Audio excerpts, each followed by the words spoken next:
Bago matulog, sabihin muna ang 4 na linyang ito sa Diyos. Maaari kang magsimulang makakita ng ibang uri ng pagbabago. 1. Lord, salamat na Ikaw ay kasama ko sa bawat hakbang ngayong araw.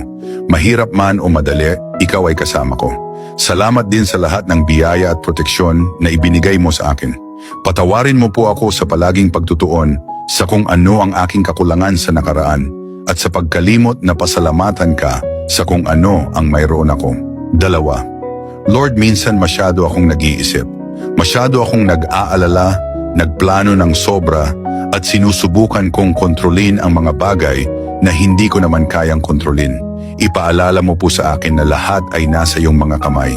Nagbukas ka na ng daan noon at naniniwala akong magbubukas ka muli ng daan. 3. Lord, gabayan mo po ako sa tamang landas. Bigyan mo po ako ng karunungan upang tanggapin ang mga bagay na hindi ko mababago at bigyan mo rin ako ng pasensya na maghintay sa iyong perpektong panahon. Bago ipanalangin ang ika-4 na bagay sa Panginoon, isave muna ang video na ito, i-like at i-share sa 3 kaibigan na naiisip mo. 4. Bantayan mo po ang aking tahanan at pamilya. Bigyan mo po kami ng lakas kapag nakakaramdam kami ng pressure at gabayan mo po kami sa direksyon na dapat naming tahakin. Akayin mo po kami sa bawat hakbang at ipaalala sa amin na palaging mas maganda ang iyong mga plano kaysa sa amin.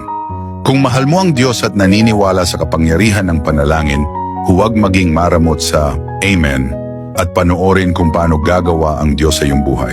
Sabi ng Diyos, dapat mong tandaan sa lahat ng oras na kasama ng mga tao ang Diyos na kailangan lang nilang magdasal at maghanap sa Kanya kung mayroon silang anumang paghihirap at na para sa Diyos walang mahirap na isakatuparan. Dapat kang magkaroon ng ganitong pananalig.